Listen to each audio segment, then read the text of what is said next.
जय श्री कृष्ण मित्रों आज आपको हम बताने जा रहे हैं संकष्टी चतुर्थी की व्रत कथा, पूजा विधि और इसका शुभ मुहूर्त। तो यह व्रत श्रद्धा पूर्वक करने से, विधि पूर्वक करने से जीवन में आने वाले सभी दुख, संकट, बाधाएं दूर होकर के जो भी मनोकामनाएं होती है भगवान गणेश जी की कृपा से वह कामनाएं पूर्ण हो जाती है। सभी कार्य हमारे निर्विघ्न संपन्न होते हैं। तो मित्रों आप सभी का बहुत बहुत स्वागत है आपके अपने ही चैनल एस्ट्रो गुरुजी में। मित्रों यदि आपने अभी तक हमारे चैनल को सब्सक्राइब यदि नहीं किया हो तो अभी सब्सक्राइब कर लें और बेल आइकन को अवश्य दबाएं, जिससे हमारे अगले आने वाले नए वीडियो की नोटिफिकेशन सबसे पहले आपके पास पहुंचे। आप नित्य नई ज्ञानवर्धक जानकारियां व नित्य का राशिफल हमारे चैनल से प्राप्त करते रहें।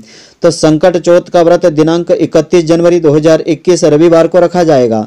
धार्मिक दृष्टि से यह व्रत महत्वपूर्ण माना जाता है।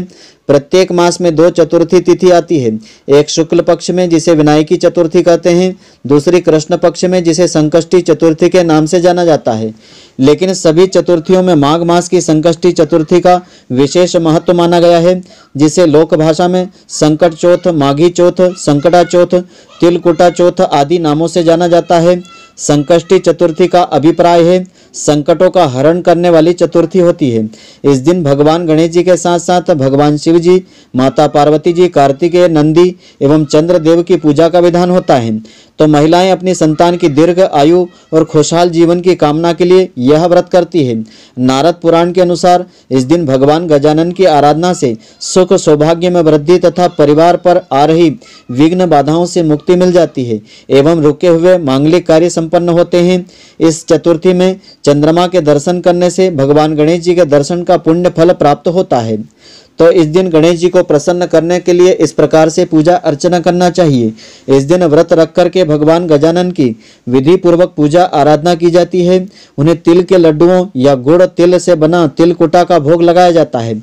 शास्त्रों के अनुसार इस दिन गणेश जी की पूजा भालचंद्र नाम से की जाती है। चतुर्थी को व्रत का संकल्प लेकर के व्रत करने वाली महिलाएं प्रातः से चंद्रोदय काल तक नियम पूर्वक रहे। सायंकाल लकड़ी के एक पटले पर लाल वस्त्र बिछा करके मिट्टी के गणेश जी और चौथ माता की तस्वीर स्थापित करें। रोली मोली, अक्षत, फल फूल आदि श्रद्धा पूर्वक अर्पित करें। इस प्रकार धूप दीप नैवेद्य अर्पित करें। गणेश जी एवं चौथ माता को प्रसन्न करने के लिए तिल और गुड़ से बने हुए तिल कुटे का नैवेद्य अवश्य अर्पित करें और कर्पूर से आरती उतारें और क्षमा याचना करें और रात्रि को चंद्रदेव को अर्घ्य इस प्रकार से देवें। दिन में गणेश जी और चौथ माता की पूजन के उपरांत रात्रि में चंद्र दर्शन के पश्चात इस व्रत को खोला जाता है। रात्रि में चंद्रोदय के बाद चंद्रमा को अर्घ्य दे करके व्रत का पारण किया जाता है। तो तांबे के एक लोटे में शुद्ध जल भर करके उसमें लाल चंदन, कुशा, पुष्प, अक्षत आदि डाल करके चंद्रमा को यह बोलते हुए अर्घ्य देना चाहिए। गगन रूपी समुद्र के माणिक चंद्रमा, दक्ष कन्या रोहिणी के प्रियतम गणेश, गणेश के प्रतिबिंब, आप मेरा दिया हुआ यह अर्घ्य स्वीकार कीजिए। चंद्रमा को यह दिव्य तथा पापनाशक अर्घ्य दे करके गणेश जी की कथा श्रवण करना चाहिए अथवा पढ़ना चाहिए। संकट चौथ का व्रत विशेष रूप से संतान की दीर्घ आयु और उनके सुखद भविष्य की कामना के लिए रखा जाता है। तो इसकी पुण्यदायिनी कथा इस प्रकार से है। इस दिन इस कथा को श्रद्धा पूर्वक श्रवण करने से भगवान गणेश जी की कृपा से जीवन में आने वाले सभी दुख, संकट, बाधाएं दूर होते हैं और सभी कार्यों में सफलता प्राप्त होती है। जो भी मनोकामना होती है वह भी पूर्ण हो जाती है और इस व्रत का भी संपूर्ण फल प्राप्त होता है। तो कथा इस प्रकार से है। एक प्राचीन पौराणिक कथा के अनुसार सत्यवादी राजा हरिश्चंद्र के राज्य में एक कुम्हार रहता था।